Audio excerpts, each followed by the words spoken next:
seen your party's statement. In fact, I watched Malam Bolaji Abdullahi yesterday on television giving his thoughts on the revised timetable. And INEC did this revision after, concerns were raised, as I mentioned, about it coinciding with, fasting period and all of that. And INEC has also, responded saying that there's actually no issues because right now political parties ought to have their digital membership register, given that the deadline stated in the new electoral act is sometime in April. That's one of the issues that the opposition party has raised. What do you make of INEC's response to what people have asked, the question people have raised regarding this new timetable for the elections next year?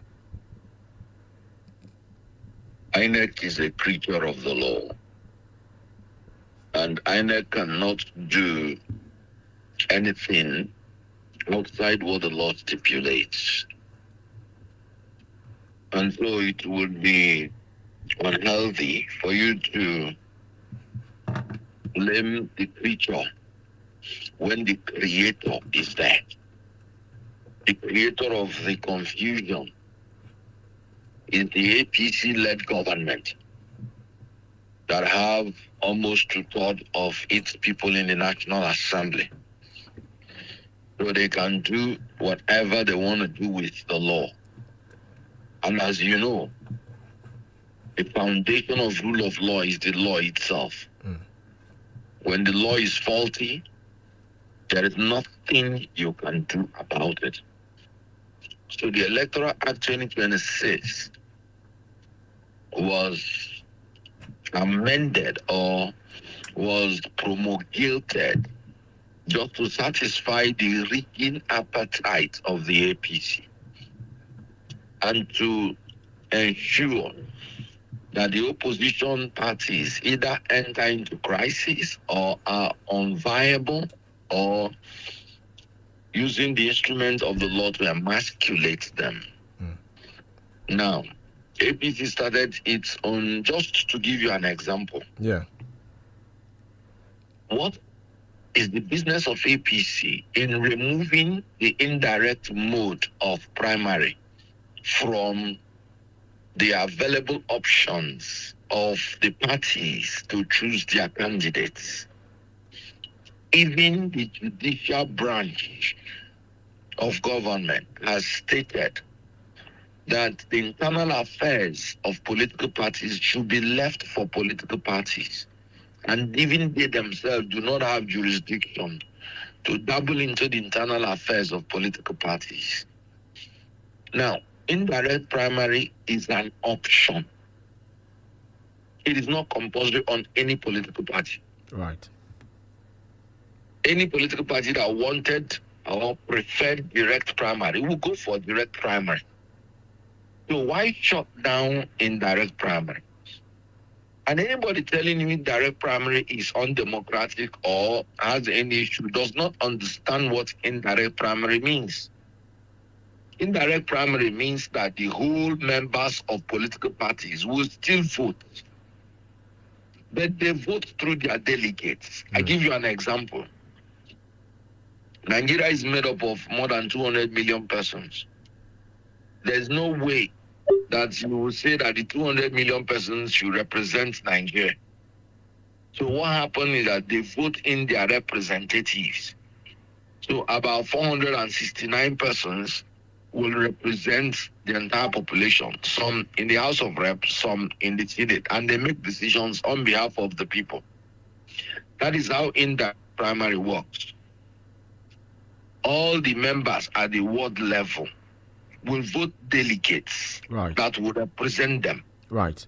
And the delegates, which you may call electoral college, however you want to put it, will now assemble in a manageable arena. And then they, representing the people, will choose the candidates. That is why it's called indirect. The people choosing their candidates through their delegates. Right. Mr. Kenneth, if I could quickly come in here. Sorry. Just for you to understand what I'm saying, that the whole idea of the fraudulent amendment is to bring crisis and then to make it go beyond the resources and the preparedness of the opposition parties. Now, APC itself, all the places they have used direct primary, they have ended up in fiasco. Even in the Lagos state local government elections, their primaries ended up in fiasco. Even in Ondo State, 3 persons died in a World Congress because it is always a Herculean task, even them with all their security powers, because they have power over all the security forces. They still ended up in crisis. Right. Mr. Kenneth, if I could quickly come in here, one of the issues on the table right now, aside the direct primary, which you've thoroughly explained, thank you for that, is that because that indirect primary has been taken off the table now, there is either consensus or direct primary. So on the angle of the direct primary, there are those who argue that there is, inclusivity, everybody is involved, as opposed to the delegate system, which people have also said is susceptible to corruption. There are allegations that, especially during presidential primaries, dollars, reign at the convention of the various political parties. Trying to buy the delegate, it's usually the highest bidder that takes it. That's one. The second issue is that, there is a timeline now. April 2nd, political parties must submit a detailed digital membership register of their members. And INEC is saying, look, if you are a serious political party that wants to contest in 2027, you should have by now a digital membership of your party, digital register of your party showing all your members that would most likely take part in your direct primary. So I want you to speak to those issues, Mr. Kenneth. I wouldn't want to apologize for the ignorance of some people, but I try to make efforts to elucidate the point so that they will understand very well. APC engages in so much propaganda. Like I said, if a party believes direct primary is better for them, they will go for direct primary. Now, see, the reason I say that argument is warped. INEC has more than 93 million persons as registered voters. In AMAC election, you had 873,000 registered voters. Only about 65,000 people voted. So anybody telling you that is to give everybody a chance to vote is trying to hoodwink you. And I hate when people lie in order to deceive people. Now, you and I know the cost of transportation now and the risk of traveling. You and I know that a lot of people registered in their wards who will spend such money when you are doing primary. How many people will afford to go home? So that you have 10 million members registered does not mean when you want to do direct primary, all of them will come. And it's not compulsory. So if you have 10 million persons, if by what is going on in the turnout in the general election is 10%, about 1 million persons, would you say you disenfranchise the other 9 million? So which one now is more inclusive? Because the generality of the people are going to have issues because of the economic situation that APC has put this country into. So I think their method, unfortunately, is deprive the people, degrade the people, ensure that you make them to become so poor, then implement laws that only the people that are fairly comfortable can even participate, and use that means to eliminate a lot of people from participating. So when they are saying direct primary and that you want to make it inclusive, is laughable. The general election that they provide 400 billion naira for INEC, how many percentage of people participate? So it is all, I'm sorry to say, balderdash. Right. Okay. If we want to allow inclusivity, then give party the opportunity to make their own rules. They know the rules they will use, and people will participate within their party. Okay, so before we go on this break, I just want you to touch on this one very quickly. Do you think it is fair to set that deadline, 2nd of April, that, if you're contesting, you should have a detailed digital register of all your members as a political party, a party as big, for instance, as the ADC? You see, the INEC is saying it is what the law said they should do. Yes. It will begin, how fair can it be? This is March, because today is about maybe the 28th, if not the 1st. Yes. So, if it is 28, it stops today, as in so tomorrow, March begins. So March, April, some new parties were just registered last month or thereabout. And then you're telling them they should register digitalized members in all the states. And registration is always based on words. So they are trying to teach people to cut corners to achieve the law. Right. Okay, please hold that thought, Mr. Kenneth Okonkwo. We'll take this commercial break. When we'll get back, we'll continue the conversation. If you're just joining us, it's the Podium on 32 FM 94.9. Our guest this morning is Mr. Kenneth Okonkwo, a politician and legal practitioner. Do stay with us. We'll be back in a moment. 32 FM 94.9.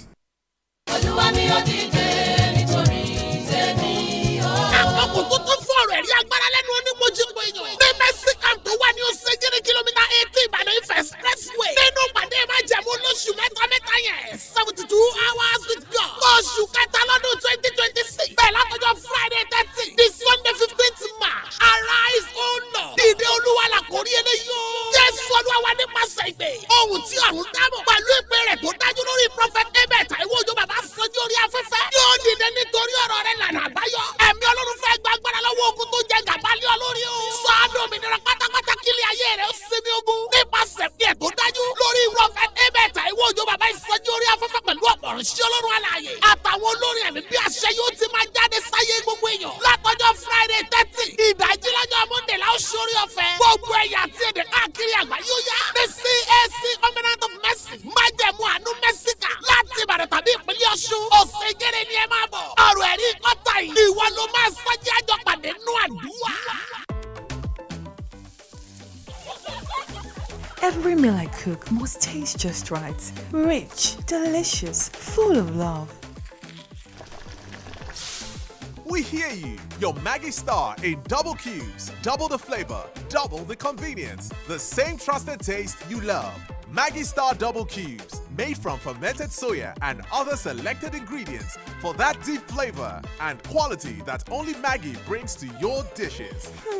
Absolutely delicious. Get Maggi Double Cubes today. Me and Maggi, so good together. Jẹ́ nínú ẹ̀bùn owó tó lé ní 80 million naira àtàwọn ẹ̀bùn míì tó jojú ní gbèsè nínú ìdíje Golden Hunt promo yìí. Bóyá kí wọ́n ṣe ìkéde yìí mọ́ rárá. Pàápàá tó tún ní ṣe pẹ̀lú ẹ̀bùn owó tó jẹ́ 80 million naira àti ẹ̀bùn mìíràn tí wọ́n tún mẹ́nu bà. Kí ló dé tó fi sọ bẹ́ẹ̀? Nítorí pé ìyá mi nìkan ti tó láti wádìí ẹ̀ tó tún lọ́rọ̀ owó tó jẹ́ 80 million naira nínú. Ẹ jẹ́ kí ìṣàwárí náà bẹ̀rẹ̀. Ẹ ṣáà ti ra yálà òdiwọ̀n 30 gram àti 45 gram Golden Mon Golden Hunt tó ń lọ lọ́wọ́. Ẹ yẹnu rẹ̀ wò fún nọ́mbà àrà ọ̀tọ̀ kan kí ẹ sì tẹ *8011*1# kẹ́lẹ̀ ní àǹfààní àti jẹ̀bù ńlá. Promo parí ní April 15, 2026. Golden Mon jẹ́ kí gbogbo ọjọ́ ó dàbí wúrà.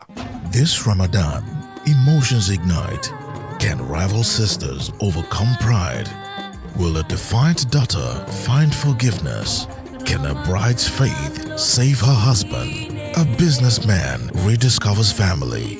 An influencer chooses between friends and fame. A single mom discovers even strength needs support. 6 stories, 30 days. Faith, family, friendship, food, forgiveness. Tales of Ramadan Season 2. Catch every dramatic moment on TV and digital.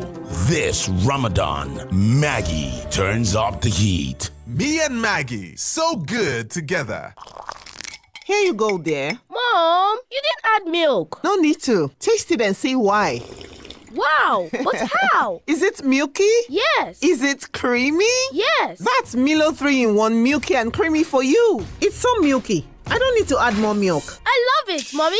Give your kids Milo 3-in-1, milky and creamy. It's truly milky. It contains calcium to help your champ win every day. Milo, energy to go further. Milo! Every meal I cook must taste just right. Rich, delicious, full of love. We hear you. Your Maggie Star in double cubes, double the flavor, double the convenience. The same trusted taste you love. Maggie Star Double Cubes, made from fermented soya and other selected ingredients for that deep flavor and quality that only Maggie brings to your dishes. Absolutely delicious. Get Maggie Double Cubes today. Me and Maggie, so good together. Umar, since when did you start bringing surprise iftar packages home? See Malta Guinness. I didn't buy this one. No. Remember that woman I said I helped this morning with a heavy generator? Yes, how can I forget? That same one. Her grandson Ibrahim bought this masa and Malta Guinness. See, sharing goodness brings blessings. Please pass me the can of Malta Guinness. We need to call our neighbors to join us at the table. This Ramadan, nourish your iftar with the great taste of Malta Guinness. Malta Guinness, sharing goodness brings blessings.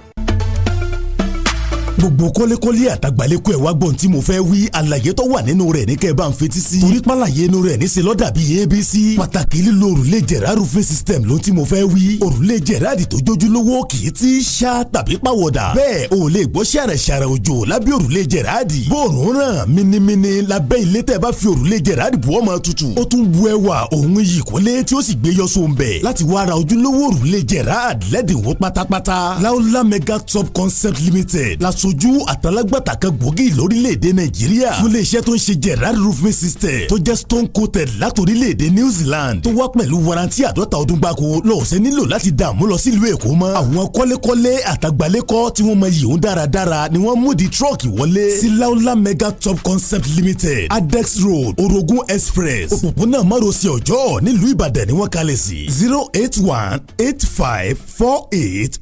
08185481113. 32 FM 94.9.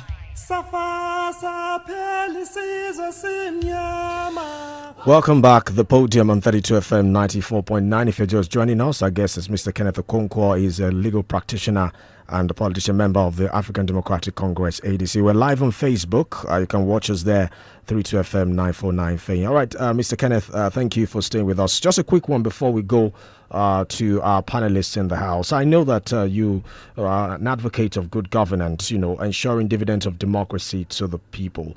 Looking at the setup of the ADC now, we have those who served 8 years under the late former President Muhammadu Buhari, the likes of Abubakar Malami, SAN, former AGF. We have, former Minister of Interior, Alfa Shola. We have Rotimi Amechi, key figures in the Buhari government that some Nigerians blame for, the NSAS demonstration issues that happened back then, the rendition of Nnamdi Kanu from Kenya back to Nigeria. So as someone who has advocated, for good governance, who has criticized corruption at the helm of affairs in this country, how does it feel now working with those who some Nigerians point fingers at that they brought the country to this level? How does it feel being in the same fold with those individuals? Most people that you mentioned are members of, some of them are members of ADC. Agreed. Political party constitutionally is free for everybody. As terrible as Tinubu's government is and his ministers, if they say they want to join ADC now, you can't tell them not to join. It is their constitutional right. So, if you believe that there is anybody that is perfect, I do not believe so. Most times, at times, the people, and I'm not trying to make excuse for anybody. I'm not part of it. I'm not trying to defend anybody. My policy is very simple. Rule of law must prevail. wherever you are. What I hold against this government is their discriminatory nature in prosecuting offenders. If you come to APC, your sins are forgiven. Anybody who apparently is in default of the law should be asking for mercy. It is the duty of the government to prove. And as you know, every Nigerian is deemed innocent until proved guilty. So all the talks about government, this person did this, that, even Festus Keyamo had told the whole Nigeria, he said, look, I'm a prosecutor and I can tell you that a lot of all these prosecutions at times, they might just be done for political purposes. And they lose cases because of that. Just to embarrass people or something. He said it one time. So we are going to be patient, to allow the law to take its course, but the law must not be applied discriminatorily to people. So ADC has members, and you cannot tell me everybody there will be perfect. But there's something I want to point out. Right. At times, it is repented people who have been in a system, if they truly have changed, because they have seen the evil that comes in. According to Erufai, he said, I want this government to be taken out is because I was part of the people that brought this evil government upon Nigeria. So the issue here is Apostle Paul was even killing Christians at a time, thinking he was doing God a service. When he repented, he wrote more than 2/3 of the New Testament. So the issue is, has somebody truly repented? Unfortunately, I don't know. It is only between him and his God. But I can tell you that I'm willing, even personally, to give a chance to anybody who has repented. Yeah. Now, personally, with my own personal experience, I may not have stolen money because I've not worked with government. Yes. But as an actor, you know now, when I pure. So if I had not done pure, now that I'm saying I'm closer to God, I will not even know the reason why I shouldn't do it. Right. Because I was in it. I know now when I say no, I don't want to do this thing again. Right. Because I have found no benefit. So I am now convinced that all the things that are telling you this and that is not true because I was there. All right. So at times you cannot neglect people who have had institutional memory and experience about the evils that are done. But I wish. Yes. Mr. Kenneth, sorry to come in here. Do you feel like Nigerians might judge them by the record of those evil that you mentioned? Because at the end of the day, as a politician, they judge you by your antecedents, right? The records in office. Because if you're saying, if you're saying you want to rescue Nigeria now, people will go back to your record. Oh, when you were governor, how did you handle insecurity in your state? When you were minister, what happened in the Ministry of Interior that you were appointed to? When you were this, because these are the records of these people who served under Buhari for 8 years, and they are saying they want to rescue Nigerians. So are you concerned that regardless of their repentance, Nigerians will judge them by the antecedent in office? First of all, let me admit that it is fair game to judge any man by his antecedents. Because we are not God. Just like I admitted that even me, if you say you're born again, if you say you have repented, there's no way even me will know. It's only God, because they say there's no art to know the mind's construction on the face. That's what Shakespeare said. So, but why Jesus Christ is trying to tell you don't do at all? It's so that you do not have to encounter the Herculean task of now trying to convince people to trust you because you have changed. If I have a saint, a new person, then I can tell you that his hands are so clean, and then that he has the commensurate experience. Get my point? In the past, I had been carried away by integrity. Now I can tell you it's not enough. Character is not enough. even me, even the whole Nigerians, we believed in Buhari's character so much that we said that at least one thing we are sure there will be no corruption. But when he came in, and I'm saying this thing now at the risk of being misunderstood, as somebody that was in APC one time, in all honesty, personally, I can still not tell you that Buhari was corrupt. But I can tell you that his government was the worst before Tinubu's government came in. Because when you are in governance, it is your duty to ensure that everybody in your government works in the right manner. He will not supervise other people. So, because maybe lack of knowledge or lack of, capacity, you know what I mean? Yes. As the military man, he just needs to issue order from his office and everybody will obey it. It doesn't work like that in politics. So, character is not enough anymore for me. Right. Integrity is not enough anymore for me. Right. What is your experience? What is your capacity? Because Nigeria has gone down so much that we need a man that can stand up to the evil people. Right. Okay. And fight when you need to fight. Right. Let's go to our panelists now. Let me start off with Barrister. Barrister Yomi Ogunla, you have the floor, sir. Yes, thank you very much. When you mentioned Kenneth Okonkwo as the guest on the program today, I knew that today will be another beautiful day, because of the position he takes in most issues, most matters. I laughed when he talked about sins being forgiven. And it was intended as an accusation against APC. But when it came to ADC, he feels we can look the other way. Well, that is intended as a joke. Right. So let me go to my question.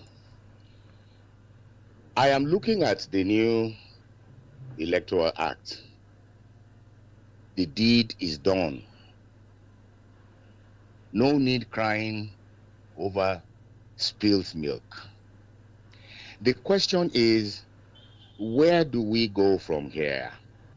Because the implication of the new Electoral Act is that electronically transmitted results is the primary evidence for the election in a polling unit. However, where there is a glitch, thank God for the 2023 election that brought that word into our lexicon. Then, Form EC8A becomes the primary evidence in such an election.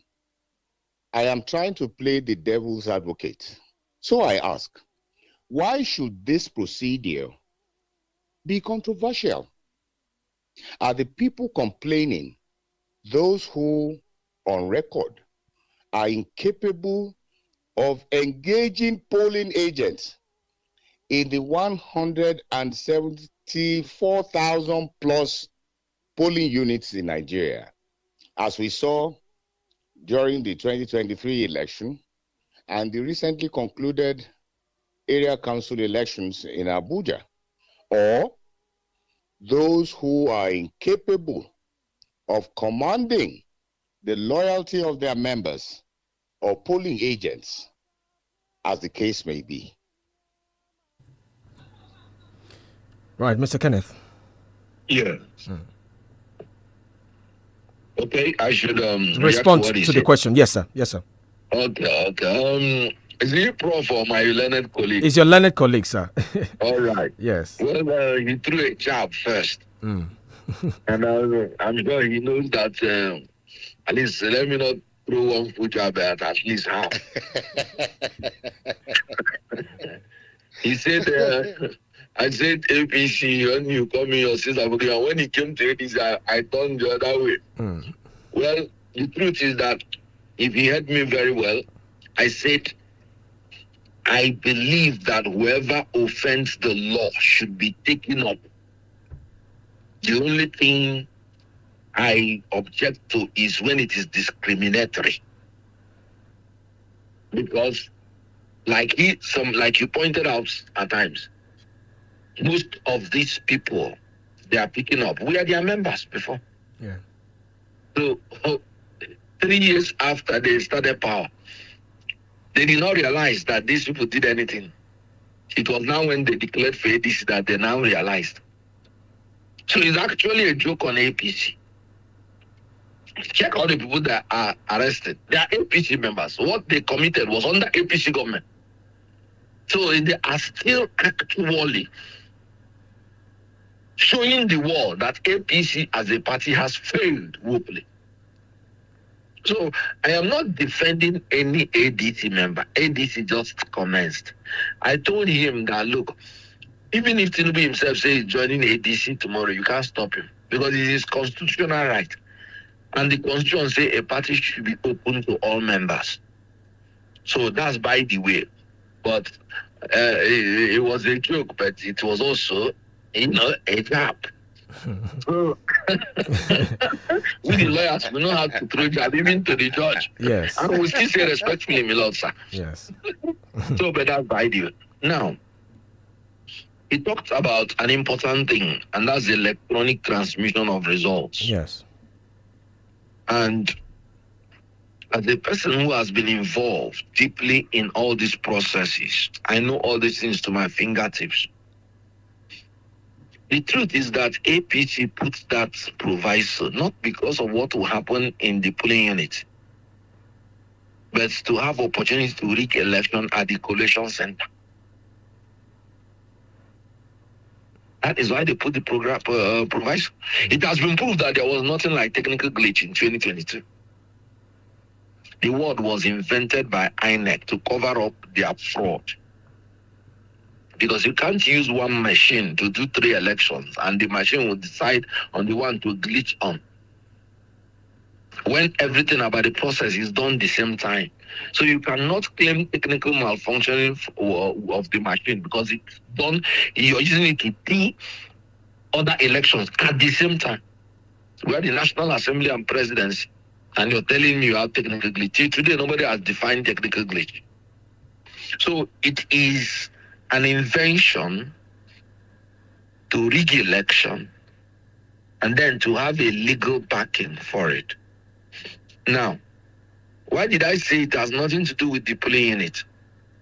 They say if there is communication failure,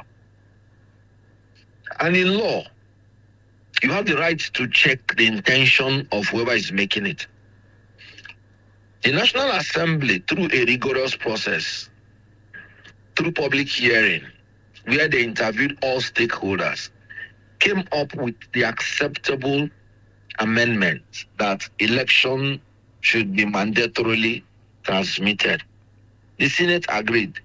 The House of Rep agreed. Everybody agreed. They went on recess just to come back to affirm it. And they came back. And in my own opinion, when Tinubu instructed them, no, they have to amend this, the first thing was not even to amend, but to remove completely. If you recall, Senator Podium removed that amendment and said they were going to go back to 2022 Electoral Act on that issue. And they want to leave it the way it is. They did it. They voted and approved it by the Senate. So I have every reason to say the intention is to recreate technical glitch. Because it was under the 2022 that technical glitch happened, and then there was a judicial backing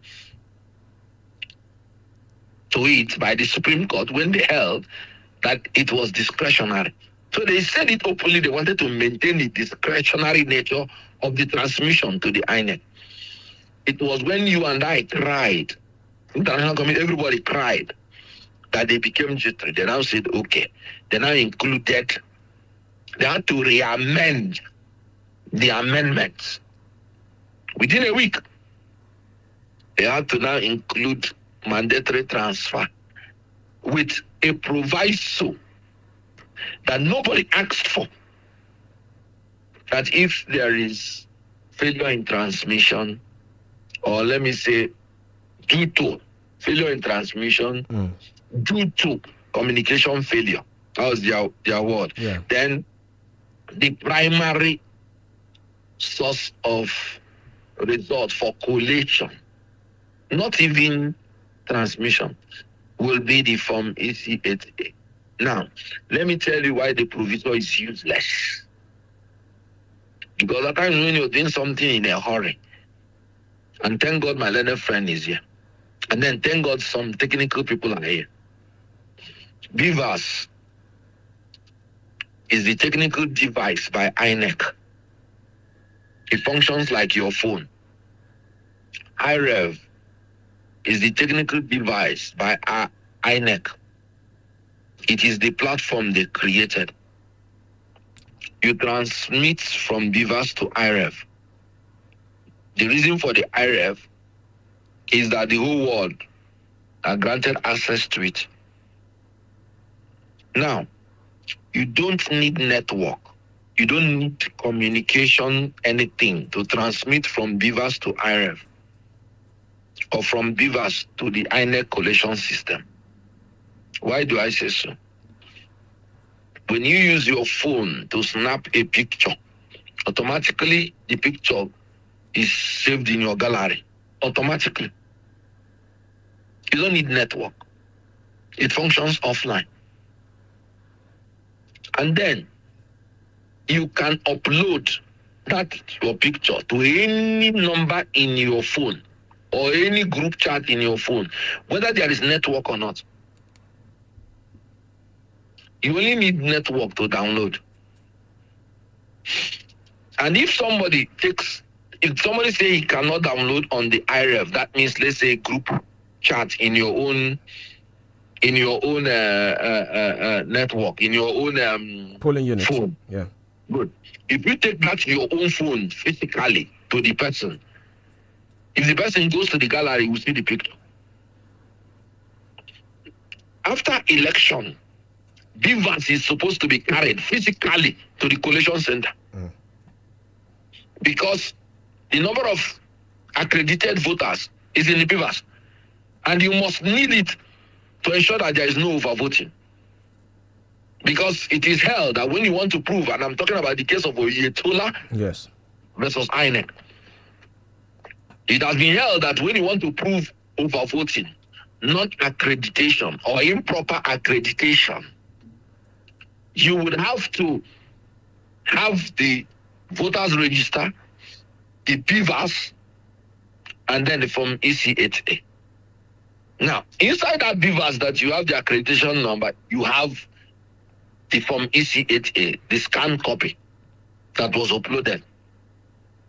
So, any presiding officer does not have any right to tell you could not upload, because he doesn't need communication to upload. Any collation officer does not have any right to say he cannot compare the physical from EC8A with the electronically transmitted or electronically stored, because he has the electronically stored either in the BVAS or in the IREV. Right. In the BVAS, he does not need communication. On the IREV, he may need communication to download. So the presiding officer cannot rely on the proviso. The collation officer cannot rely on the proviso. So the proviso is worthless, is legally useless, work of unintelligent people. So Nigerians can be rest assured that the compulsory transmission without a proviso known to law has been approved, and they have the right to use reasonable force to assist the lawful agencies to prevent the commission of a crime. Tinubu just arrested people for military coup. Rigging election is a civilian coup. Right. Nigerians are under a duty. Let's go to Prof now. Let's go to Prof. Conclusively, Daniel Bwala said that when you join APC, your brain will stop working. So any presiding officer that wants to rig this election is an APC agent. So use reasonable force, and I recommend a dirty slap to get his brain to start functioning again. A slap in the polling unit. Okay. Okay. Barrister. The Supreme Court said that a slap on the face of a man, there is no reasonable intention to give him grievous harm. Oh, right. So yes. So the slap will, and I've told you that the law permits you to use reasonable force to prevent the commission of a crime. So a slap will reset his brain because he's an agent of APC whose brain has stopped working. Because now, like I analyzed to you, you don't need communication to upload. And you don't need communication to take the image that is already in the beavers, like you're taking the accreditation number in the beavers, if it has not downloaded on the IREF. Right. When you are collating. Now, okay. So the provider is useless. Okay, Barrister. Just a minute. Very quickly, then we'll go to Prof. Yes. Now that the Evidence Act has become law. Is it Evidence Act or Electoral Act? Sorry, the Electoral Act, sorry. Thank you. Now that it has become law, yes, sir. What are we going to do? Yes, because I said you mentioned a very important point. Now that it has become law, the only legal thing there is that it is compulsory to electronically transmit to the IREF. It is compulsory for the beavers for you to use the beavers to upload the scanned copy on the IREF. It is compulsory for you to transmit to the collation system. There is no proviso known to law. So the way forward is that anybody that wants not to transmit is offending the law. Because it is his duty to prove you that. You have an electoral act. I have. So what I'm saying is that the people should rise and uphold the law. In other words, stop the officials from using that proviso as an excuse you have a law to rig the election. That will be interpreted by the courts, and the courts would interpret the law as it is. Good. Is the lawyer talking now? Yes, it's the one talking. Yes, we haven't gone to Prof yet. Okay, very good. Let me just ask a question. Yes. The whole provisions of the Constitution have never, all of them have never been interpreted by the courts. Do you know, whenever you see a litigious nation on earth, it's because that nation is an irresponsible nation that does not obey their laws. The courts come in when there is a disequilibrium that was orchestrated by disobedience of the law. The courts come in to settle disputes. So if we are a responsible nation, we wouldn't even need that proviso in the first place. Okay. Yeah, let's go to... Yeah. Till today, some nations are using manual voting, and their voting still comes out free and fair, even in America. So all those proviso, all those Nigerians insisting on electronic transmission is because we are a corrupt nation, and the APC has taken it to another level. All right, let's go to Prof. So anybody telling you the court doesn't need to interpret something before you obey it. Let's go to Prof now. The court comes in only when there is a disequilibrium. In other words, irresponsible people not obeying their laws. Right. Let's go to Prof. Prof? Are you with us, Prof? Hello, Prof. Please unmute your device. We can't hear you, sir. Hello, Prof. Oh, okay. It looks like Prof is not with us. Let me continue on that trajectory, Mr. Kenneth Okonkwo. So, I mean, you've talked about the intention behind this real-time transmission. But yes, let me add something. Yes, sir. My colleague forgot that I'm a minister in the Temple of Justice. And our duty is to help the court to come to a real decision. It's the duty of the council to assist the court to come to the right decision. The judges cannot even dabble in their matter.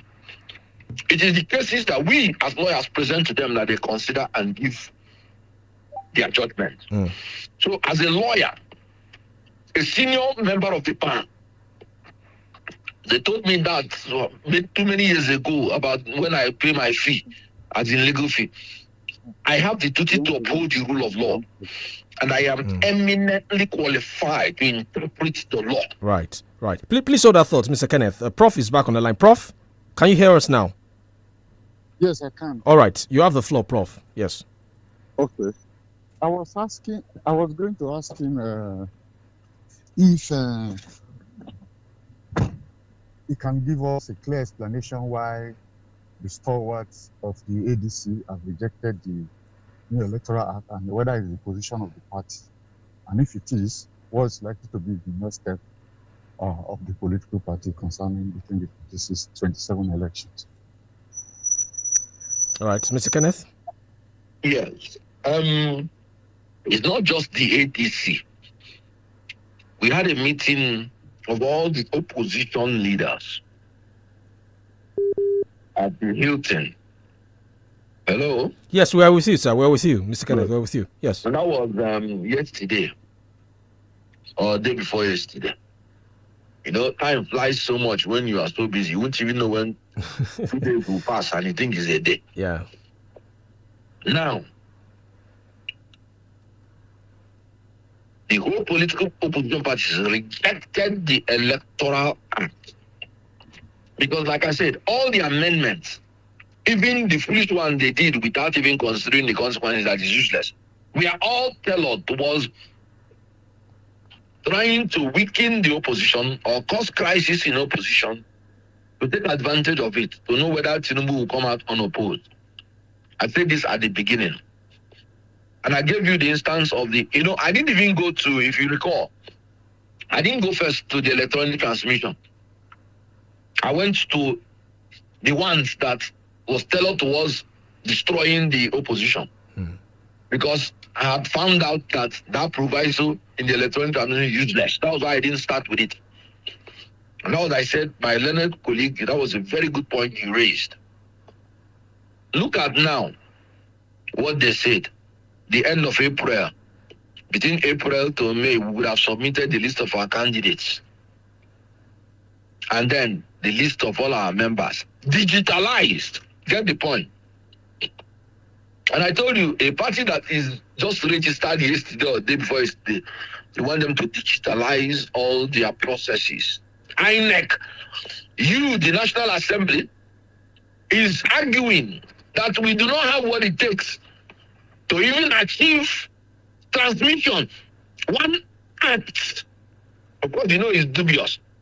But they're not saying the parties have what it takes to digitalize before 1 month. What a double standard.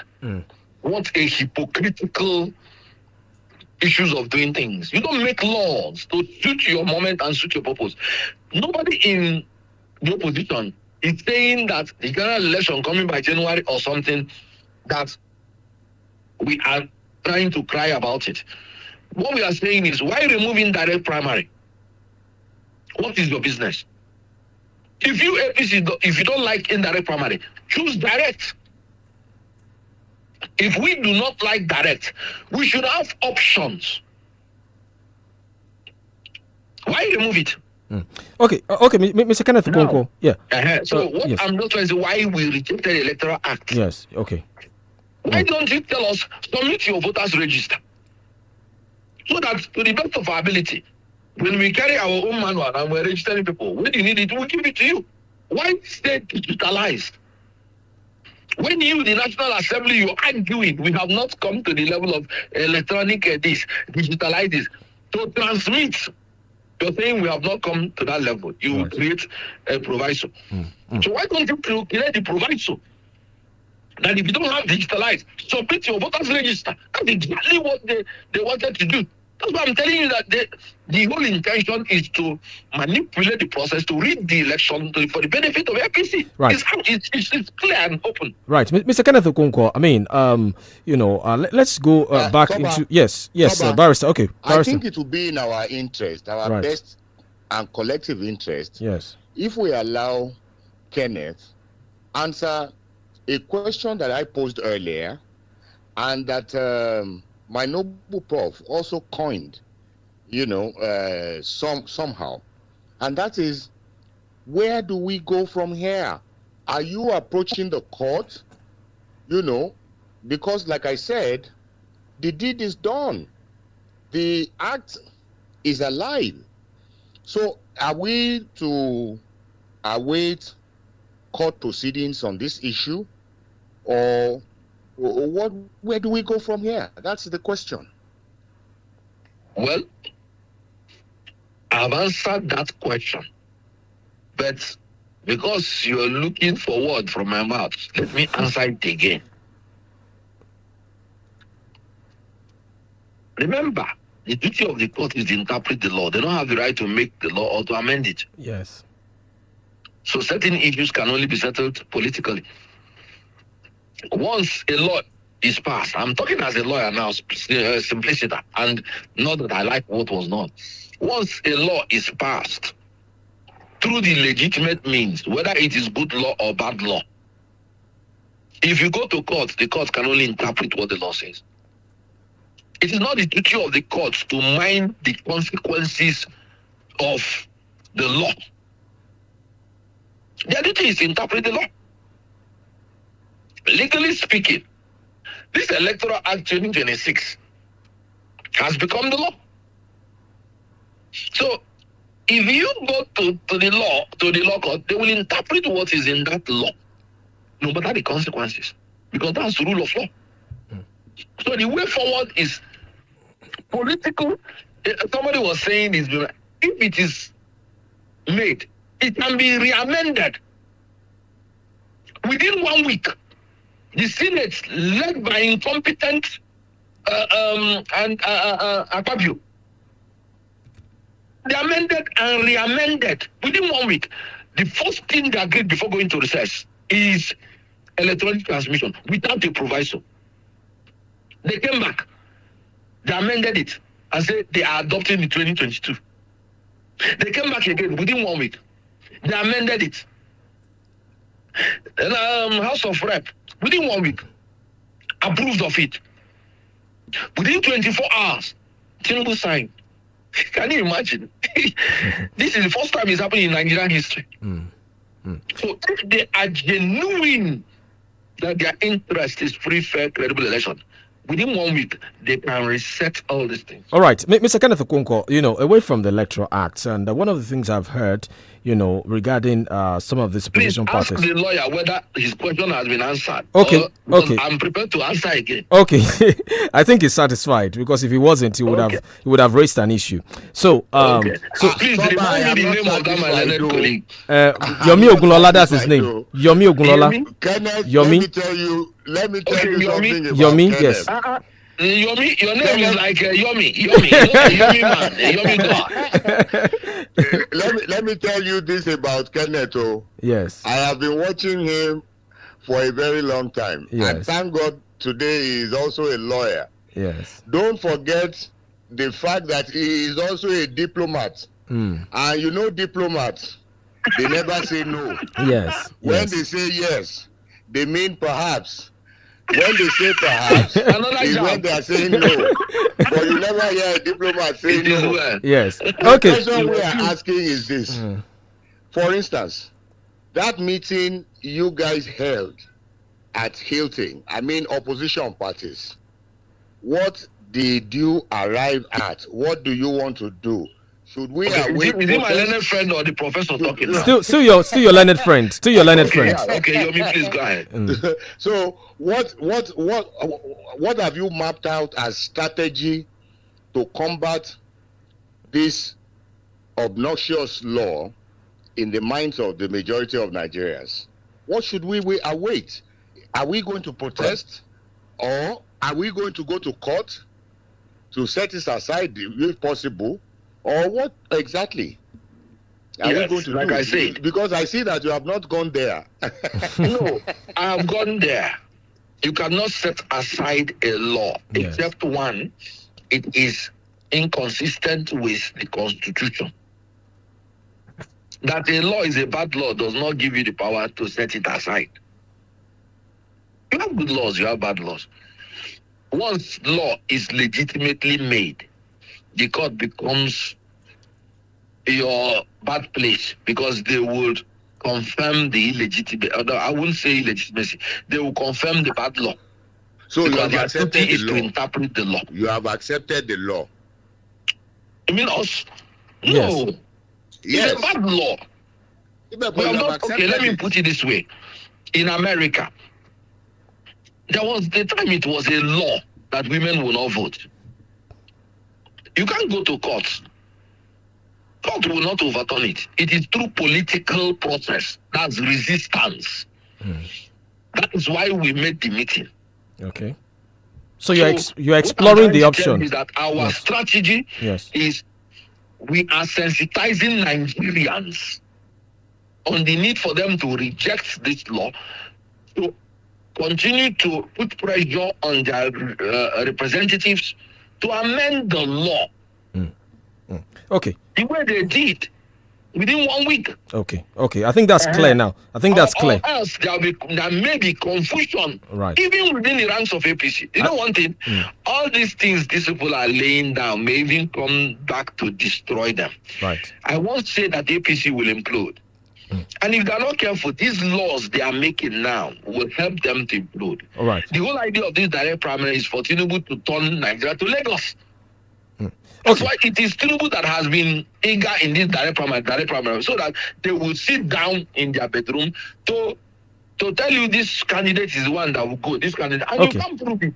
Okay, Mr. Kenneth, I like the fact that you've settled this matter with your learned friend now. So let's now look at, because you mentioned implosion earlier, and it's something that some Nigerians have also raised about the ADC, given the number of people who have expressed their interest in running for the presidency in 2027. You have Mr. Peter Obi, who ran in 2023 in the Labour Party. You have Rotimi Amechi, the former governor of Rivers State. You also have Alhaji Atiku Abubakar as well. And from the camp of Peter Obi, the body language of his supporters, what they're saying is the only one that is qualified for the job. He has integrity, that it is Obi or nothing for the ADC. That the FDC wants to beat the APC in the next election, they must give Obi the ticket, to run, to be the flag bearer of the party. What's your reaction? Because I'm sure you've seen some of these things as well. That's what they say, especially on social media, Obi or nothing.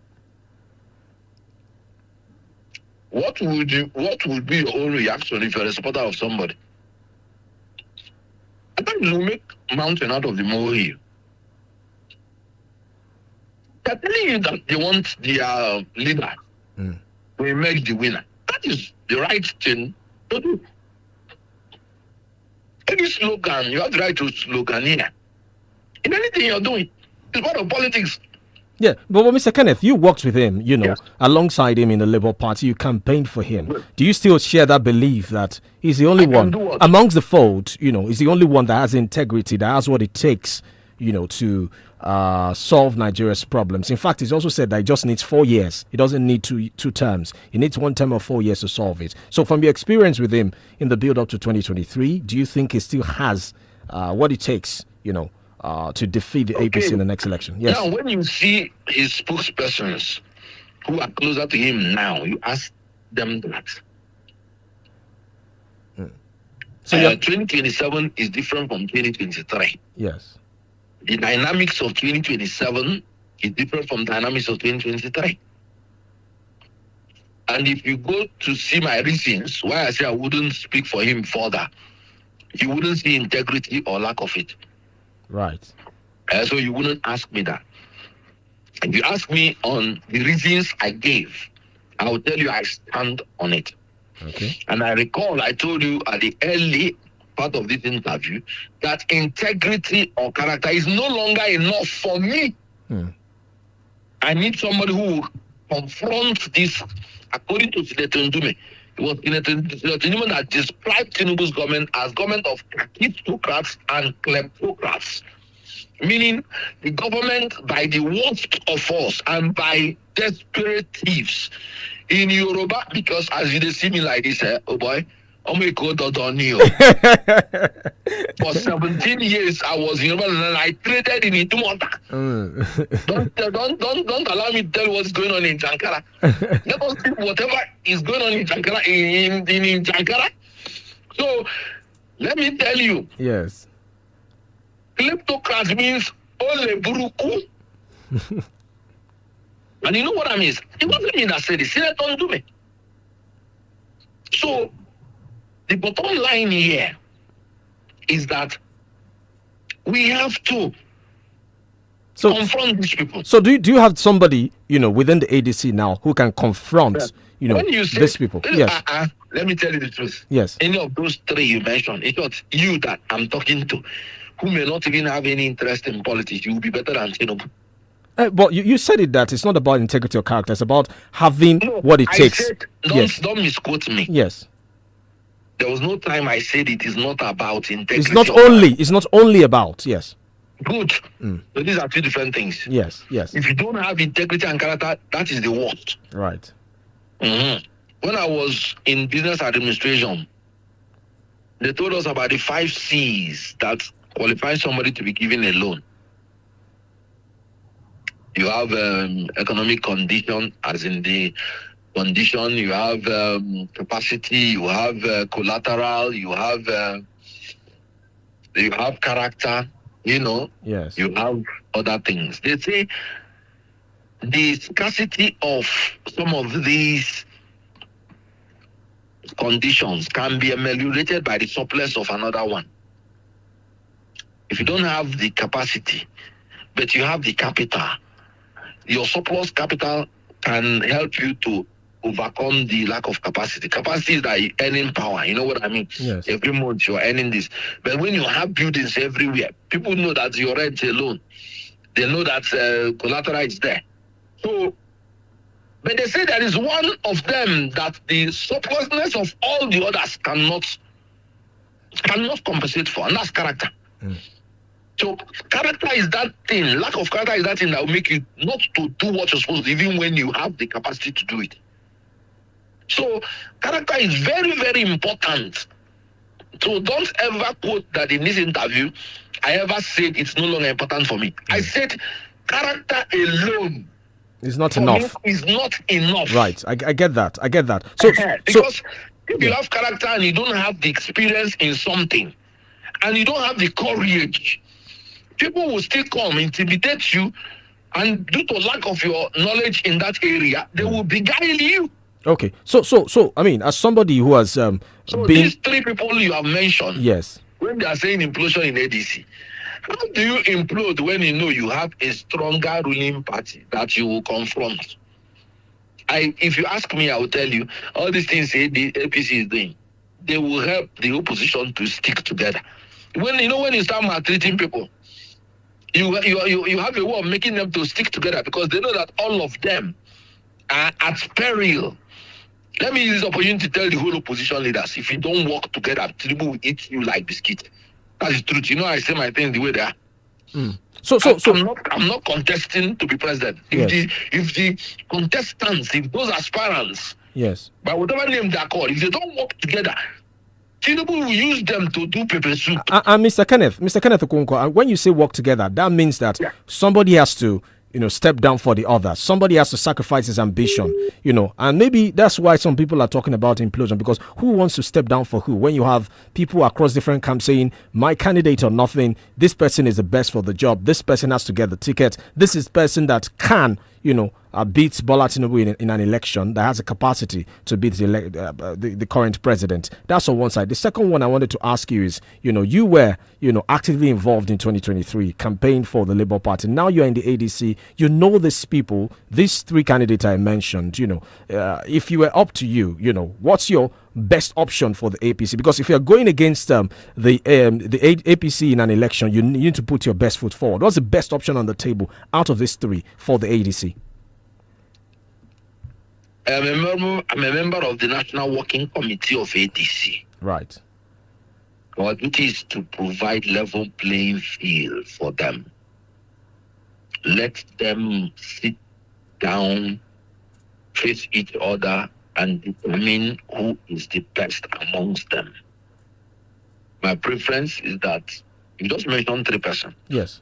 They are the 3 persons me too have been hearing. So let us assume that it should be 3 of them. My advice as an ADC member is that 3 of them should sit down together, talk to each other. I can say, by virtue of experience, I notice that Atiku Abubakar is their leader. Right. But Atiku Abubakar, for instance, was the person who gave Obi the opportunity to come to national politics in 2019 when he chose him to be the vice president. Before then, Obi has not played in the national politics in quotes. Then he has been a vice president. Good. In ADC, because of our insistence on being a party of democracy, he is still going to have the same level playing field with others. So it is left for the three of them to sit down, because Yemi Oshibanjo was brought by Tinubu. Yes. Yeah. Tinubu was his boss, chose him as commissioner, if I can remember very well. But he still said he wanted to contest. And you don't have the right to stop him. And then he contested, and his leader still defeated, because there is leader power in a lot of things. So the three of them, as a National Working Committee person, my advice is that they should sit down and discuss amongst themselves and then reach a consensus. If they cannot reach a consensus, let three of them go and contest. And whoever wins, let the other people support the person. Right. Okay, let me go to our panelists once again. Let me go to Prof this time. Prof? Hello, Prof. Yes. Good morning. Hello, Prof. Yeah. Prof, are you with us? I can hear you. Yes, go ahead. You have the floor. Yes. Okay. He has made a lot of comments concerning the ADC. But what is not clear? What is not clear is. Oh, Prof, it seems like you're engaged, right? I'm actually in Abuja. Oh, okay.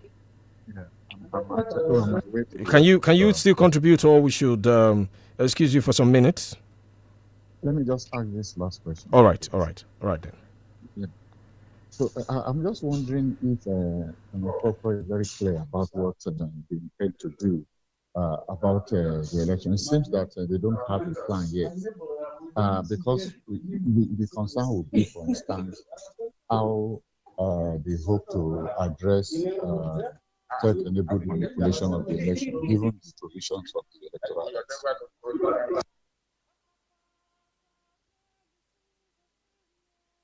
I don't know if you got that, Mr. Kenneth. No, I did not. Oh, okay. I think yes. Was he teaching his students or what?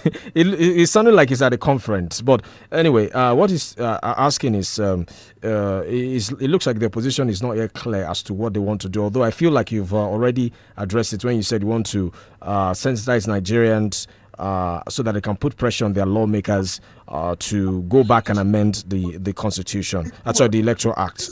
So let me go to yes. You have to forgive the prof, because obviously he was not even following my answers from beginning, since he was in a conference. I'm asking so that I'm sure if he had been following me, he would have known my response to that particular question. So let's go ahead, because I've answered that question very well. Okay, Prof, do you want to clarify something? Yes, I have a very specific question. That's okay, all right, go ahead. What's the specific question? Yes. Even the Electoral Act, he has said that it is designed for manipulation. And I'm asking, what does he think they can do, apart from the claim that they are going to mobilize people, which is not clear whether it's the party members they want to mobilize, whether it's the opposition they want to mobilize, or Nigerians they want to mobilize to prevent technological manipulation of the election. Okay, all right. Thank you, Prof. So, Barrister 𝐾𝐈𝐒 𝐂𝐿, do you understand the specifics of this question now? Yes, I do. And let me not even say I've answered it, but let me now state clearly as a lawyer. The law divided work into different agencies, ministries, departments, etc. It is the duty of INEC to organize, undertake, and supervise elections. It's not the duty of the political parties. So the whole laws that are made for INEC to implement, we are saying that some of those laws are made with intention to manipulate. Now the question is, what can we do? Good. We are not the security forces, so we cannot use force to do it. The National Assembly is controlled by APC, and they have almost 2/3. So the opposition party cannot use such institution to amend the law. And I've told you, the court's duty is to interpret the law. So the power now has devolved back to the owners of the power, which is the people.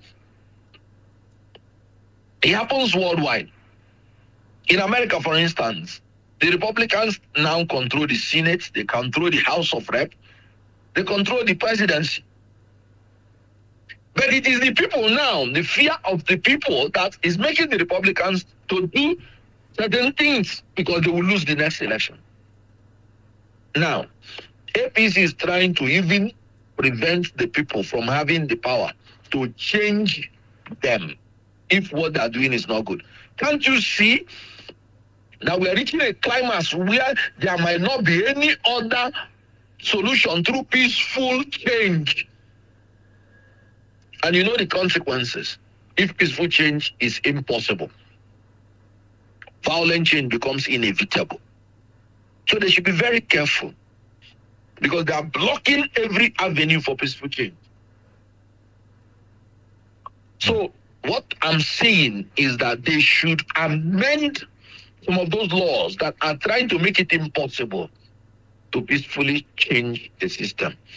Because if you use the instrumentality of the law to destroy all opposition parties, which I have said is political genocide, then you're coming out unopposed. You're not giving Nigerians the choice they should have in a democracy.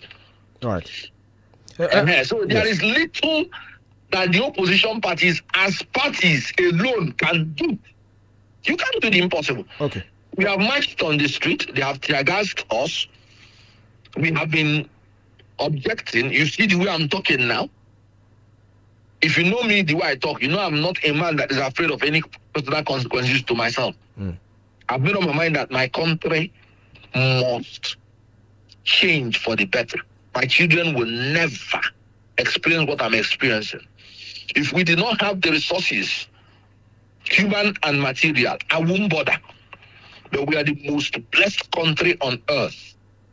And everybody must contribute his own quota towards bringing Nigeria to where God wants it to be, which is the #1 nation on earth. And we can achieve it. Right. That's all I'm fighting for. Right. Okay, let's go to Barrister now. Barrister, you have the floor. Yes, thank you very much, Toba. Now, Kenneth, the role of opposition is to keep the ruling party in check and on their toes. I want the opposition position on a matter that is currently trending. Section 80 of the Constitution, 80 subsection 1 that is, provides that all revenues or other monies raised or received by the Federation shall be paid into and form one consolidated revenue fund of the Federation. Now, the President has issued an executive order, that is, Executive Order 9. As you know, an executive order is not a law. Rather, it furthers the implementation of an existing law, what some have termed as constitutionally empowered amendment of the law going by the provisions of Section 315. But there's been a lot of controversy. Why should the gross earnings and not the net earnings of the federal government go into the federation account? What is your party's position on this? You said, well, why are those earnings? Yes, I said, why should gross earnings and not net earnings, which, you know, some of the groups are asking for, let us deduct our own money first before we now pay the remaining into the federation account. That is their own argument. So I want to know your position on Executive Order 9. Good. You know, this is where that your statement earlier comes into effect.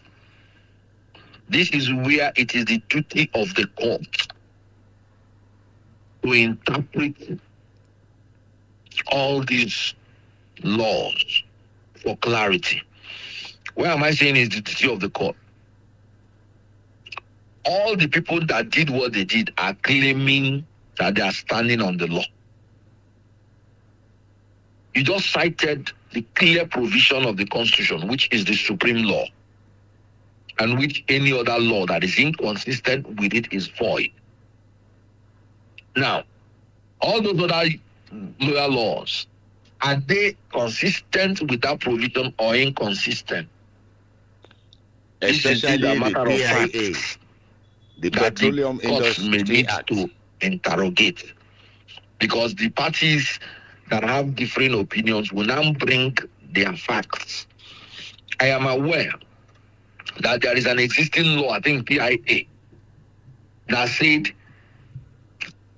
these ones should be deducted and then the nets paid in.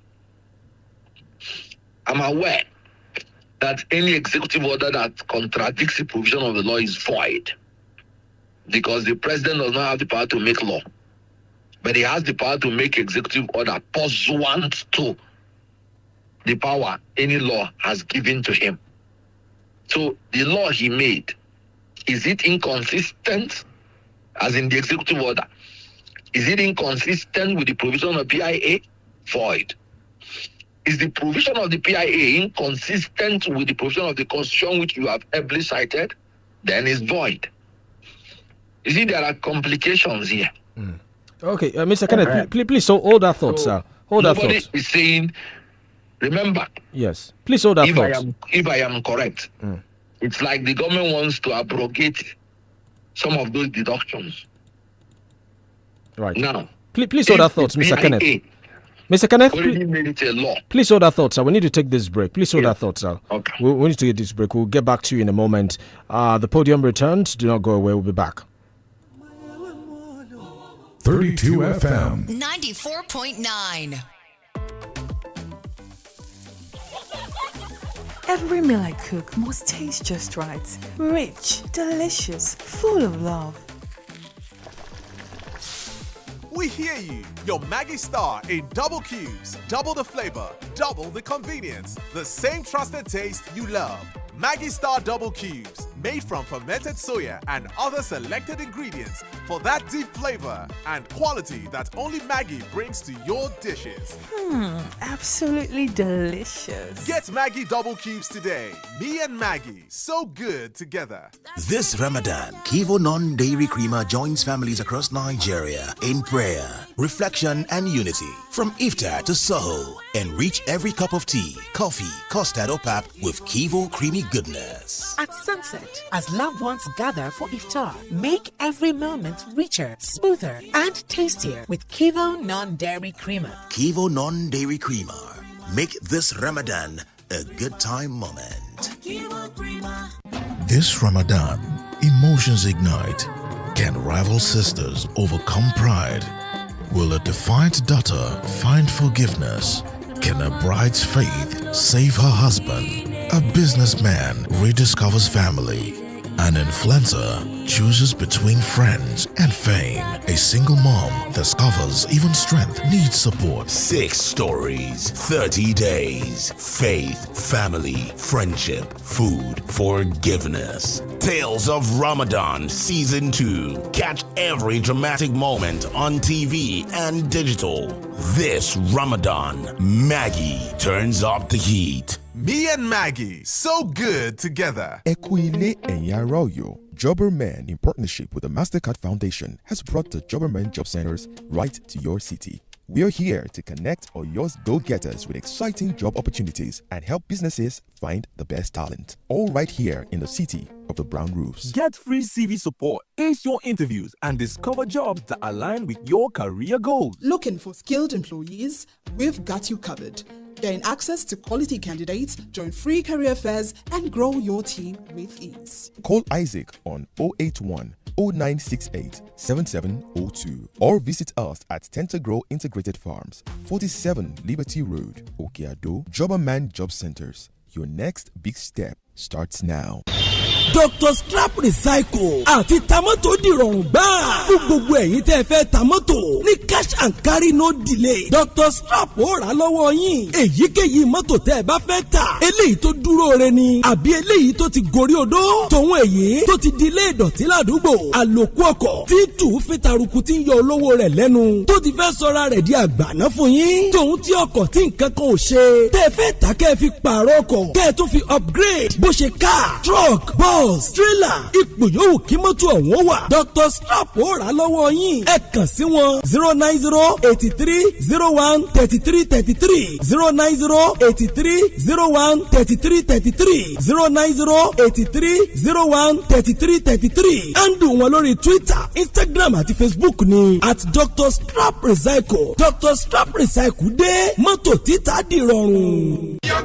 àǹfààní ńlá tún lè léyìí o fún gbogbo èyí tẹ́ fẹ́lẹ̀ níbi táwọn èèyàn ti ń gbé tí iná mọ̀nàmọ́ná wà ń bẹ̀ tọ́nà sí ìdádé orí ilẹ̀ náà pẹ̀lú perimeter fence àtàwọn ohun amáyédẹrùn mìíràn pàápàá jùlọ tí kò sí wàhálà ọmọ nílẹ̀ lálẹ́ kó gbalẹ̀ lójú ẹsẹ̀ ni. iléeṣẹ́ 𝐾𝐾 Global Engineering Company Limited tó wà ní MKK Multipurpose Building Agada Odò Ẹ̀dá New Garage Area Ìbàdàn iléeṣẹ́ tó ti wà fún ọ̀pọ̀ ọdún sẹ́yìn tí kò sì sálẹ̀bù nínú orúkọ wọn. àwọn olónìlẹ̀ Grace Estate tó wà ní Adébáyọ̀ Academy Olómi Area Olúyọ̀lé Local Government Headquarters Office Ìbàdàn. ilẹ̀ Grace Estate tà ní 1.7 million nítorí àǹfààní 𝐾𝐾 18th anniversary àti jẹ́ àwọlẹ̀ sí 1.2 million naira pẹ̀lú ẹ̀bùn. bẹ́ẹ̀ náà làǹfààní san díẹ̀díẹ̀ náà tún wà. ìwọ náà tẹ́ra ṣẹ̀ṣà kó wá gba fọ́ọ̀mù káǹfààní yìí ó tó kásẹ̀ ńlẹ̀. ẹ pè tàbí kẹ́ WhatsApp ká lè fi fídíò bí estate náà ṣe rí gẹ́lẹ́. ṣọwọ́ sí yín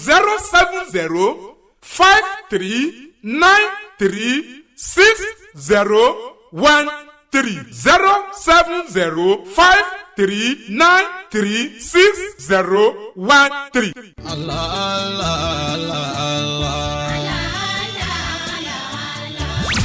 ní ìdáhùn sí ìbéèrè àwọn ènìyàn wa àkànṣe àdúrà yálẹ̀ tí ó ti kalẹ̀ sílẹ̀ Ìbàdàn alihamdulilayi.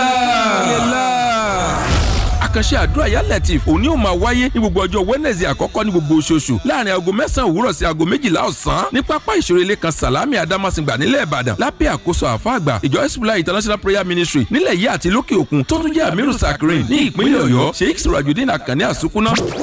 ẹ wá gbọ́ o àkànṣe àdúrà yálẹ̀ tí tó ń bọ̀ lọ́nà yìí ni ó wáyé ní ọjọ́ 4 oṣù kẹta March 4 ọdún tá a wà nínú rẹ̀ yìí. bákan náà gbogbo wa pátá ni a fẹ́ kí a wà nínú aṣọ funfun báláwo pẹ̀lú ìgbàgbọ́ tí Ọlọ́run ọba Allah yóò sì máa bíyà oríṣiríṣi ìpèníjà tí oníkàlùkù bá ń dojú kọ bí Qudratullahi Ta'ala. nínú àkànṣe àdúrà tóṣù yìí tèmi ó dire ìwọ ńkọ́. ليس لي رب سواك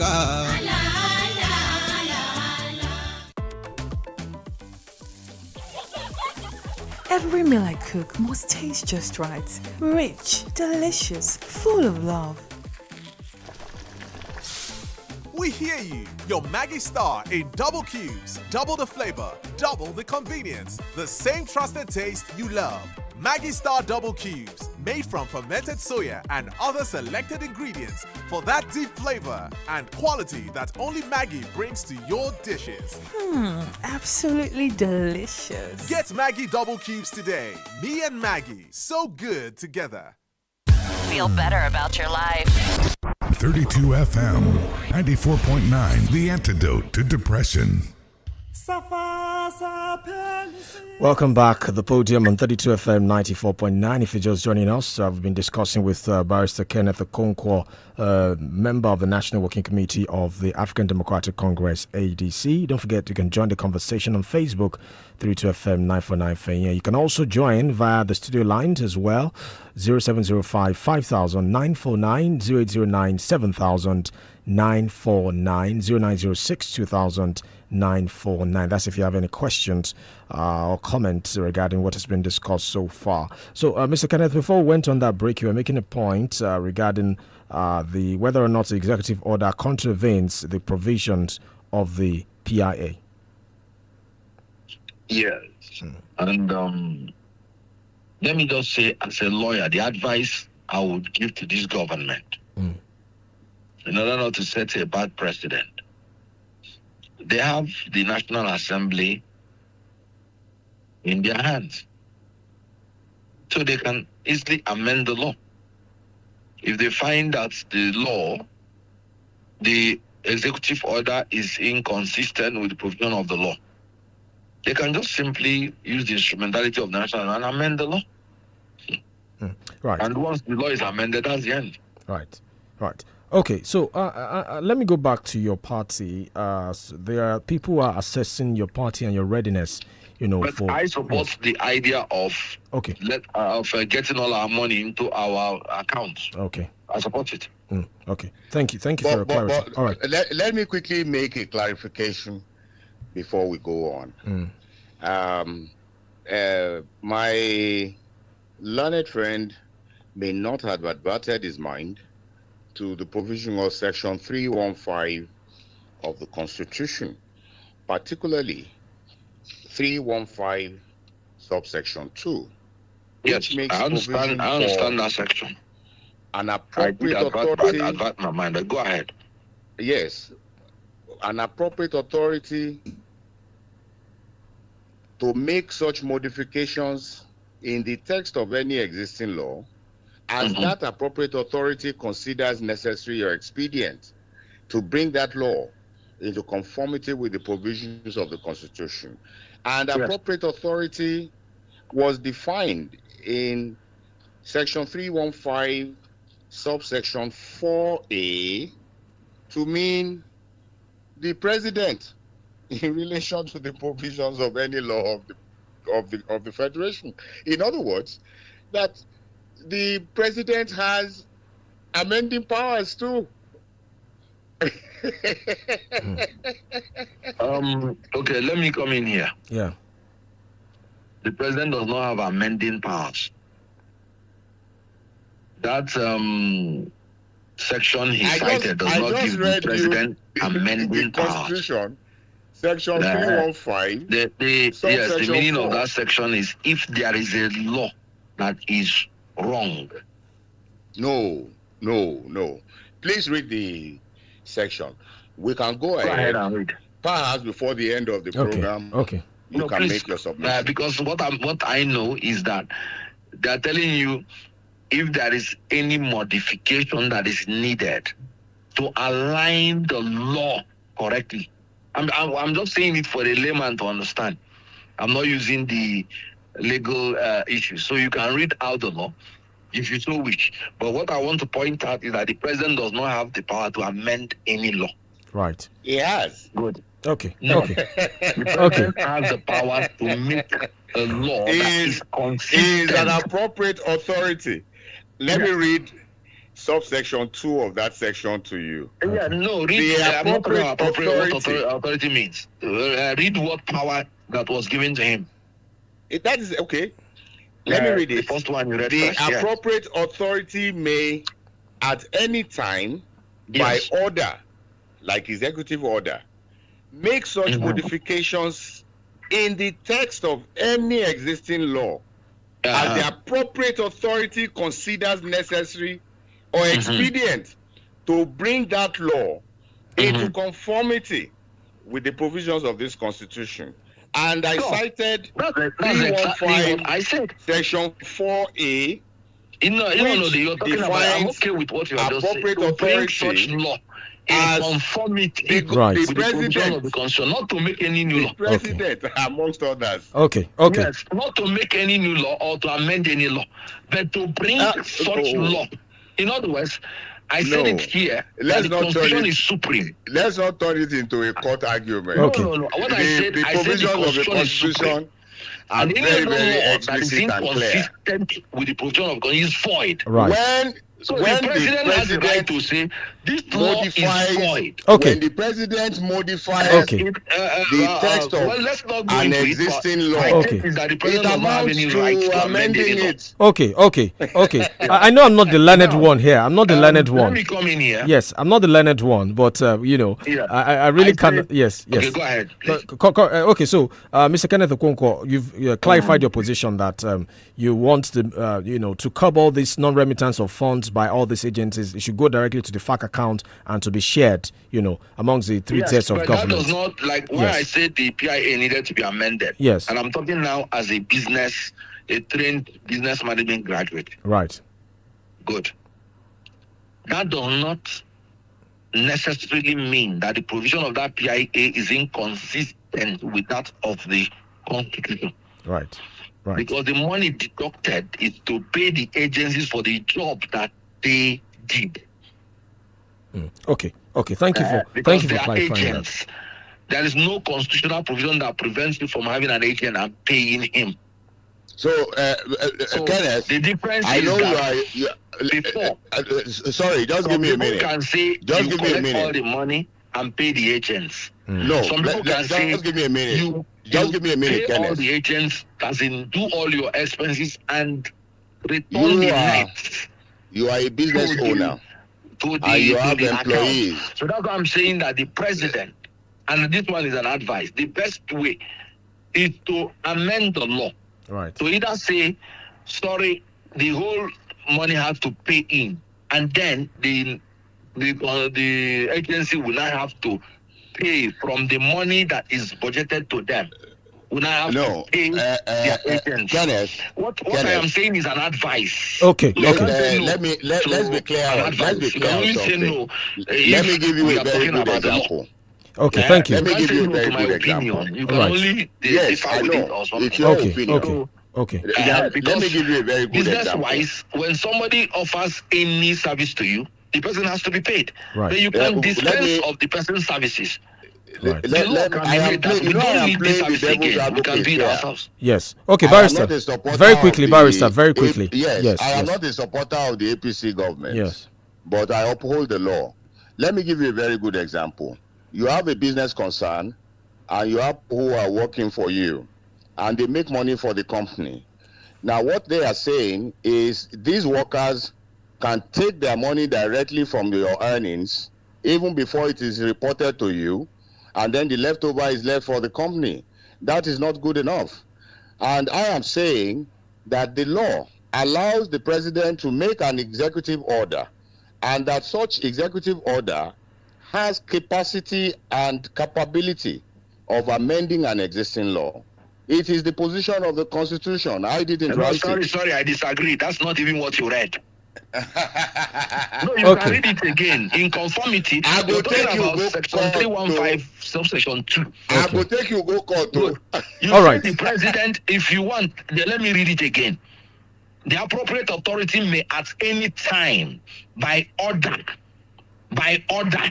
make such modifications in the text of any existing law, not make his own law, as the appropriate authority considers necessary or expedient to bring that law, underline, to bring that law into conformity, underline, with the provisions of the Constitution, underline. So the whole idea of his interfering with the other law is that law is inconsistent with the provisions of the Constitution. Right. And he is like saying, I cannot obey this inferior law. The Constitution has already commanded this is what is to be done. So that is the essence of an executive order. In that sense, because the executive order is limiting its authority. Okay. Let's move on. Let's move on. Barrister, let's move on. Is not a law. The president does not have any right to amend the law. Okay, barrister, let's move the on. existence of a law. Barrister, let's move on. Let's move on, barrister. Let's move Yes, on. we've started on this, Yes. but he's trying to now say it again as if that's the Right, no. right. In the program Let's I am, move he on. has the right to reserve his own opinion. Opinion, because yes. that's an opinion. Yes. I've said my own. Right. Then let the people listening to us Right. now Okay.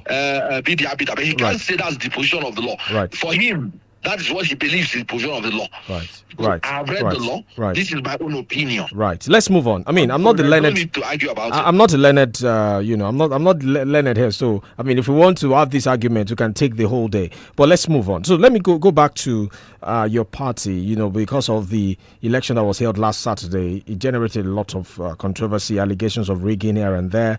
On one side, there was the PDP that people thought was dead and buried. They still managed to win 1 out of the 6 local councils, and people are saying, look, this is the PDP with all of the crisis. They still won 1 seat. What happened to the ADC with the whole, with the whole conversation around coalition, their readiness for the election? They couldn't at least win 1 or 2 out of the FCT election. So, is it fair to judge your party's popularity by how the FCT election panned out? And then there's also the Osun and the Ekiti elections as well. These are some of the key things that people are looking at to really see whether or not your party has that national spread that can take it into the 2027 elections. Mr. Kenneth. Yeah, please let me ask you so that you can help me answer this. Minister Wike, which party does he belong to? Well, he says he's still in the PDP but working for the APC. So then, what are you now saying that PDP won one council? What if he's his own candidate? That's one. All right. Then secondly, was there really any election? Under which law? I want to ask. It's under which law was the election organized? Because as a lawyer, they will say it's under the Electoral Act 2026. Yeah. Have you ever seen the copy? A law that has not been promulgated. One of the cardinal principles of rule of law is that it has to be publicly published so that the people will understand the law they are operating in. This law came into effect on the 18th of February, 3 days to the time.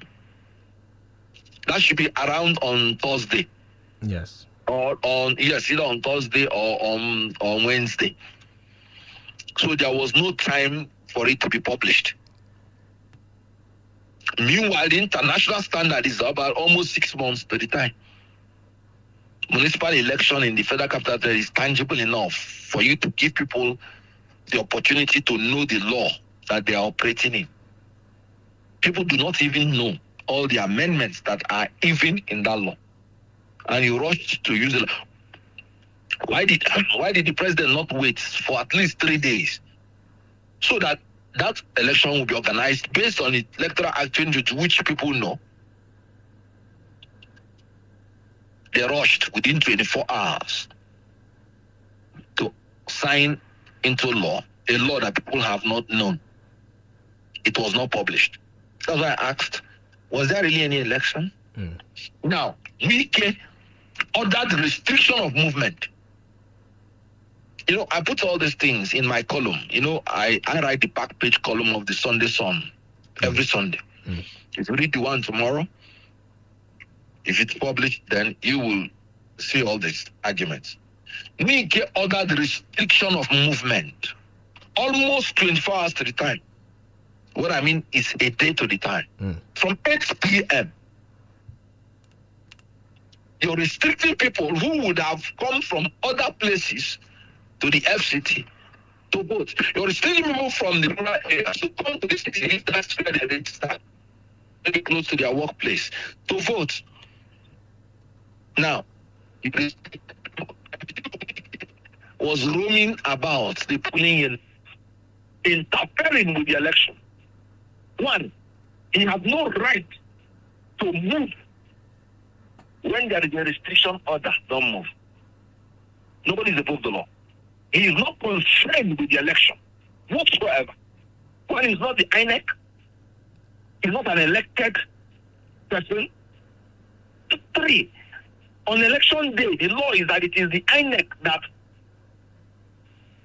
direct how the security should move and conduct the election. He has no right whatsoever to enter into any polling unit to do anything. He don't have the right to supervise any election. Governor Obaseki, when he wanted to enter areas that INEC was doing something, they barred him and elected governor. Remember Boris Johnson, Prime Minister of United Kingdom, when he made an order of restriction of movement during the COVID-19, it was found out that he himself moved and was even celebrating, drinking beer in the party. It was part of the reason that he was told to step down. Yes. And look at YUSUF, he's not a registered member in FCT. He's not an elected member. He made nobody should move. And he was moving. What do you think he was moving? Did you not hear about vote buying? EFCC arrested more than 20 persons with millions of naira to vote by. That election was a sham. There was no election in my own opinion. Now, ADC, the David Landmark ADC, the executive, the NWC which I belong, we were recognized by INEC on September 10. That's when we started functioning. Yeah. The candidates for the visa were chosen months before that. So I cannot tell you, you cannot hold ABC responsible whatsoever for what happened in an election where the candidates were already settled, and apart from that, the election was organized under an unknown law. Don't get me wrong. When I say unknown law, I did not say illegal law. It may be legal, it may be known to law, but not known to the people. And one of the principles, according to law of legality of law that will make the law to be able to achieve its primary purpose, which is orderliness in the society, is that it must be publicly promulgated. People must know the law that they are working under. This was not done. Okay, so for if the law was known, because I saw some prominent members of your party campaigning alongside, for instance, in Amak, the candidate of the ADC. So if the law was not known, what do you think the opposition, the ADC, could have done, perhaps to show their resentment towards that election being organized at so short a time, after the law was passed? Because it looked like they were also okay with it. They went along with it. They campaigned heavily, moving across the FCT for the candidates in those councils. Well, thank God. I said earlier that a law is a bad law. Does not mean it's illegal. So you need to participate to even have the power to go to court. Right. Assuming. Now, when you're saying they are campaigning for the candidate, what you're saying is about 1 week to the election. There are certain things you do, in my own opinion, to fulfill our righteousness. If you're a leader, for instance, and a candidate say, "Oga, please come and raise my hand in this place," you go and raise his hand. Those things are politics. Right. They are not that they are intended to correct what is. Do you know, when they raised the guy's hand and what you're talking about, they were doing it under Electoral Act 2022. Even though it is like a week to the election. Before the election, the law has changed. Remember that the law is that 24 hours to the election, you cannot campaign. Yes. So if an election is promulgated, not publicly but privately in Tinubu's chamber on the 18th, then 19th is the only time you can campaign. Because 20th, the law forbids 24 hours to the time. Yes. And then that 24 hours to the time, they say there is restriction of movement. So how do people go to vote? So it's a sham and a shame. Okay, so Mr. Kenneth, away from the FCT, we have other off-season elections. Don't go away from the FCT. All right, Barrister, go ahead. All right. Kenneth has brought forth a very, very sound argument. I would have loved to adopt it as mine. But as a lawyer, there are procedures. At what point should an objection have been raised based on these arguments you have proffered, and if the objection was not raised at that material time, would it not be considered as having been waived, especially with ADC and the other political parties participating in the election? Okay. Do I come in? Yes, please. Yes, please. Good. My learned colleague, thank God he is learned. I have told him the great incapacitation that we have. What objection can the opposition party that does not have up to 1/3 in the National Assembly, what objection can they raise in the National Assembly? That is where you don't participate. You don't even have, he will agree with me as a lawyer, you don't even have the locus to go to court. So, what objection are you going to give to a president who is signing a law into an act, as who is signing a bill into an act? No objection, because the Constitution has not restricted him. I remember I told you that you're obeying a law doesn't mean it's a good law, but you don't have a choice. And that's why I said that the people, the repository of the power is the people. That's where this government is going to have problem is if they restrict the people from making their own opinion, deciding their will through free, fair, credible election. And I said the opposition runs into such a problem, even in America. That's the downside of democracy. The majority will have their way. Why I broke down this process is that even if you go to file a case, I wonder the case, because the only time because of action has arisen was after 18th of February. If there is any cause of action at all. Because what I cited to you is a treaty, which is not a law. A treaty has to be domesticated. I can be a signatory. But you can't go to court to tell the court to enforce it. Because it has to be domesticated before it is part of our laws. So, the president signed a law on the 18th. What objection are you raising? You have only 19. That 19th is the only time you have. 20th, you broadcast, every broadcast ends. Then election Saturday. So they want to systematically foist a fait accompli to the system. Right. And allow APC to do whatever they want to do. Right. And run away with it. It is like legitimatizing fraud and corruption. Okay, Mr. Kenneth, so we have about 5 minutes to the end of the show. I just want you to answer these two questions very quickly before we wrap up the conversation.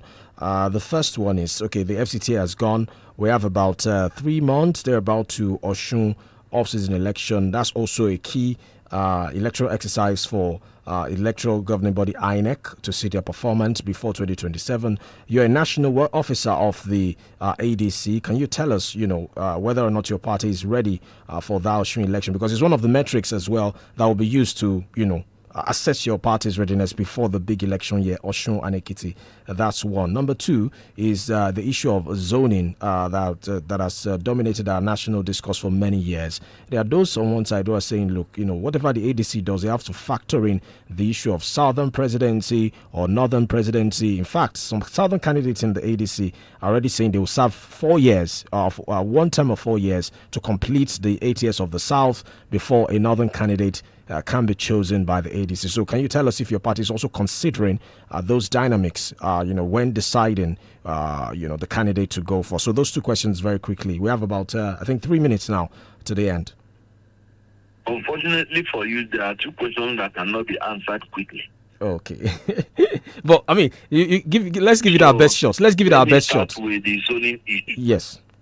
Whoever is telling you that zoning is for 8 years is being fraudulent to history and being selfish because he wants to apply it to his own use. When Tinubu aligned with the North to remove Jonathan, did Jonathan spend 8 years? Why did he not bring this argument? When Yaradua died, and I can tell you that personally, when Yaradua died, I wrote an article and said why Jonathan should not run. That the North should be granted its 8 years. so that we will go on with this convention and know that nothing can ever truncate it. Nobody listened to me. Jonathan used the power of incumbents and truncated the 8 years.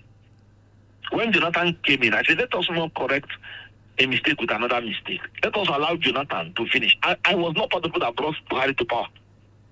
I was in PDP, 2014, 2015. Yeah. The same people that are saying rotation of power 8 years to the south, we are the same people that threw away Jonathan because of their own selfish interest. And now you're telling me a government that is so terrible that you're telling me you give it 8 years. Are you eating through your nose?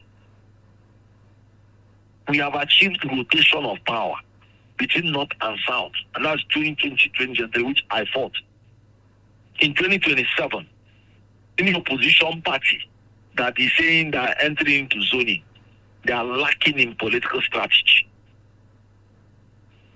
Anybody that zones to the south has zoned to Tinubu. If you zone to the north, you have excluded the south. So what do? Provide a level playing field for everybody that wants to contest, and let them contest and support the winner. Let me ask you, in 2023, when it was obvious it was the turn of the south, did APC zone? Yes, APC as a political party zoned. You know where they zoned it? To the north. To Senator Lawan. APC as a party. This terrible party that is telling you you must zone to the south because Tinubu has captured it. Tinubu had to insist he will contest. And they contested both north and south. And in 2023, when all of us are clamoring it must be the turn of the south, the same APC is trying to win you and Nigeria that you must zone to complete 8 years. When they could not even zone in 2023 for the fact to come down to south. They should tell that to the Marine. ADC will organize free and fair primary election. Whoever wins, every other person will support the person. Right. Please don't mind the shit of APC. There is no truth in their mouth. In 2023, I told Nigerians, anything APC says about itself is a lie. Okay, what about the first one I asked, the off-season election that we have, readiness of your party, assessment the of... off-season election, let me tell you the truth. Yes. My mind is set for 2027. Right. Local elections are determined by local intricacies. I still maintain that when some of those candidates were evolving, ADC has not been established. As a matter of fact, we're going for our membership drive now. So, in all honesty, I cannot tell you anything about it. Right. One, I am not from the state.